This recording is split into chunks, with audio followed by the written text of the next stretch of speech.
Так, это хвостовик от коробки. Вот заходит кардан в него. Сейчас вращаю колесо по ходу действия. Колесо заднее подвешено. Я вращаю кардан. И вот такой звук чудесный. Поет или скрипит. Что это? Сальник или какой-то подшипник. Главное, когда в обратную сторону, это я назад еду, вроде тихо. Ну, люфт, это понятно.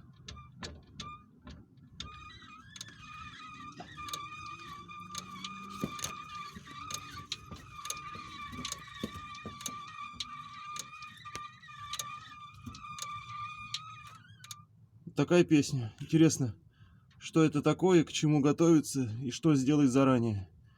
Что можно поменять. Такой вопросик.